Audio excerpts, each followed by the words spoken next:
নমস্কাৰ মই বৰ্তমান উপস্থিত আছোঁ চিটি চেণ্টাৰত আৰু চিটি চেণ্টাৰত IPLৰ টিকট মুকলি কৰা হৈছে আৰু পোনপ্ৰথমে আস্থা যিখন একাডেমি আছিলে তাত IPLৰ টিকট মুকলি কৰা হৈছিলে আৰু আজি অৰ্থাৎ শনিবাৰৰ দিনটোত চিটি চেণ্টাৰ মলত দৰ্শকৰ কাৰণে টিকট মুকলি কৰি দিয়া হৈছে। যদি জাপান আছে জাপানে দেখা পাতা সমগ্ৰ পৰিৱেশ যিহেতু বৰ্তমান সময়ত টিকেট কাউণ্টাৰ মুকলি কৰা হৈছে দৰ্শকসকলৰ বাবে সাধাৰণ দৰ্শকসকলৰ বাবে।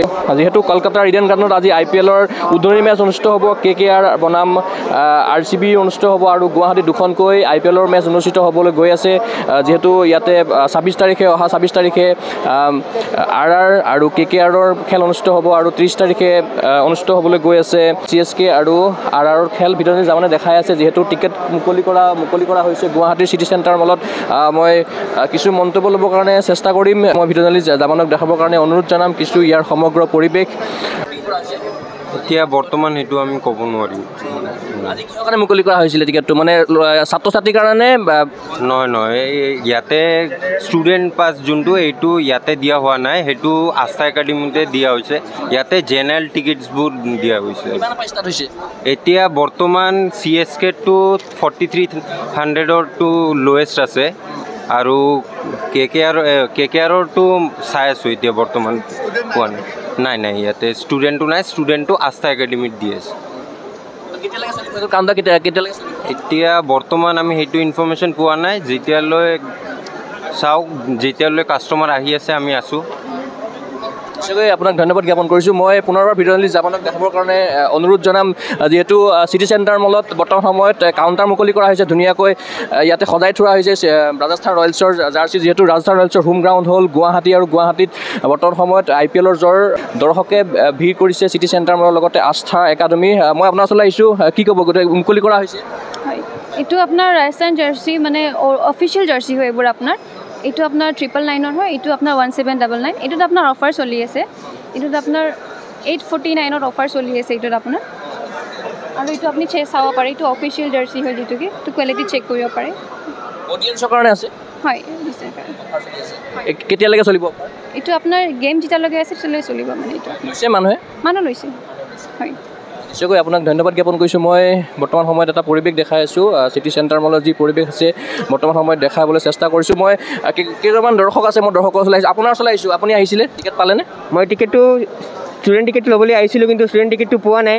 ইহঁতি কৈছিলে যে ষ্টুডেণ্ট টিকেটটো দিব। মই 7টাৰ পৰা ৰখি আছোঁ, মানে 5 ঘণ্টা হ'ল মোক ৰখা, কিন্তু এতিয়া ইহঁতি কৈছে যে টিকেটটো নিদিয়ে বুলি। মানে বহুত বেয়া লাগিছে। আৰু মই 7টাত আহিছোঁ, এতিয়া বৰষুণো দি আছে, মই কেনেকৈ যাম এতিয়া? তাকে আপুনি? মই মানে 8গাঁৱৰ পৰা আহিছোঁ, কিন্তু 7টাত আহিলোঁ। মানে লাইনত কোনখন মেচৰ কাৰণে আহিছিলে আপুনি?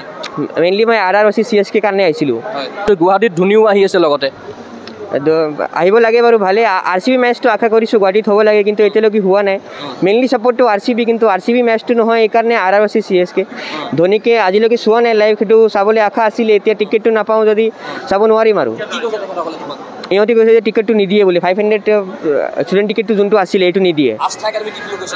আস্থা একাডেমিকটো দি আছে, কিন্তু মই তাত ৰাতিপুৱা গৈছিলোঁ 6টাত, কিন্তু তাত 200টা মানুহ আৰু ৰখি আছে। এতিয়া তাততো মই নাপাওঁ। আৰু মই বুজি পালোঁ যে 200টা মানুহ ৰখি আছে, মইতো নাপাওঁ। এইকাৰণে মই ইয়াত গুচি আহিলোঁ 7টাত। আপুনি টিকেট পালেনে? नापालो। स्टूडेंट टिकट इसलिए नहीं है? हाँ, मतलब मैं स्टूडेंट टिकट के लिए आ रहा। मतलब मैं इधर में 4 आवर हो गया मेरे को वेट करते हुए। इधर में बहुत ज़्यादा चले, लेकिन स्टूडेंट टिकट मिला नहीं। और मतलब लाल गणेश में आस्था एकेडमी में मैंने 3 बार गया, लेकिन तीनों बार बोलते स्टूडेंट टिकट नहीं है। अब स्टूडेंट टिकट नहीं है, फिर यहाँ पे जब ये लोग किया मेंशन दिखा देते आपको, लाइव दिखा देते हैं। ये गुवाहाटी प्लस बोल के न्यूज़ चैनल है, यहाँ पे पोस्ट का डेट भी दिखा देते हैं आपको। ये देख लीजिए, मार्च 21 8 बजे दिया रहा कल। यहाँ पे क्लियरली किया हुआ, सो ये देख लीजिए। Ticket price start at ₹500 for students, ये दिखा हुआ। लेकिन अब जब यहाँ पे आए तो बोलते कि स्टूडेंट टिकट है नहीं। और गुवाहाटी प्लस का RR के साथ हुआ टाटा है। अब वैसे तो मतलब झूठ न्यूज़ दे देने से तो होगा नहीं ना। जब आपने गुवाहाटी प्लस जब RR के साथ किया टाई अप, तो फिर ऐसे झूठ न्यूज़ देखिए क्या होगा ना। देने तो क्लियरली यहाँ पे दीजिए कि स्टूडेंट टिकट नहीं है। अब स्टूडेंट टिकट है बोल के इधर में 4 घंटा से हम लोग लाइन में लगे, बोल के टिकट ही नहीं है। ये तो बहुत खराब चीज़ है। ৰাতিপুৱা বহুত মানুহে ইয়াতে লাইন কৰি আছে, সকলোৱে টিকেট পাইছেনে? स्टूडेंट टिकट तो नहीं मिला, लेकिन अगर फिजिकल जिसको चाहिए, अगर 4 CSK का टिकट का 4K से अभी स्टार्टिंग है। अभी जो अगर 4K कर सकते हैं अफोर्ड, वो लोग तो ले लिया, लेकिन जो नहीं कर पाते वो लोग नहीं ले पाए भाई। हाँ, কিবা ক'ব বিচাৰিব নেকি আপুনি? मैनेजमेंट तो एकदम खराब है, मैनेजमेंट का कुछ नहीं है। आस्था में आप जाइए, सब लोग मतलब एक जन आपका 3-3 टू ले रहे टिकट, अगर एक जन 3-3 लिया टिकट तो और सबका क्या होगा ना। आस्था में जीरो में मैनेजमेंट है। मैं ये बोलना चाहूँगा आस्था जाके कुछ फ़ायदा ही नहीं है। सब लोग 200-300 जन का कुछ लाइन उनका कुछ नहीं है, एकदम भीड़ होकर रखा है। इसलिए तो फिर मैं सोच रहा था कि सिटी सेंटर में आके लेगा, लेकिन यहाँ पर भी वही केस है, स्टूडेंट टिकट नहीं है, वही मतलब बहुत ख़राब लगा बस। নিশ্চয়কৈ কিছু খুব আছে ইতিমধ্যে সকলোৱে উল্লেখ কৰিছে। আমি পুনৰবাৰ ভিডিঅ' জাৰ্নেলিষ্ট জাপানক দেখাবৰ কাৰণে অনুৰোধ জনাম, যিহেতু বৰ্তমান সময়ত চিটি চেণ্টাৰ মলত যিটো IPL টিকেট কাউণ্টাৰ মুকলি কৰা হৈছে সাধাৰণ লোকৰ কাৰণে, লগতে ইতিমধ্যে ছাত্ৰ ছাত্ৰীসকলে কিছুমান অভিযোগ উত্থাপন কৰিছে। 26 আৰু 30 মাৰ্চত গুৱাহাটীত দুখনকৈ হাই ভল্টেজ IPL মেচ অনুষ্ঠিত হ'ব, যিহেতু CSK আৰু RR লগতে হ'বলৈ গৈ আছে এখন হাই ভল্টেজ মেচ কলকাতা নাইট ৰাইডাৰ্ছৰ লগত, যিহেতু IPL ইতিমধ্যে গুৱাহাটীত আৰম্ভ হৈছে।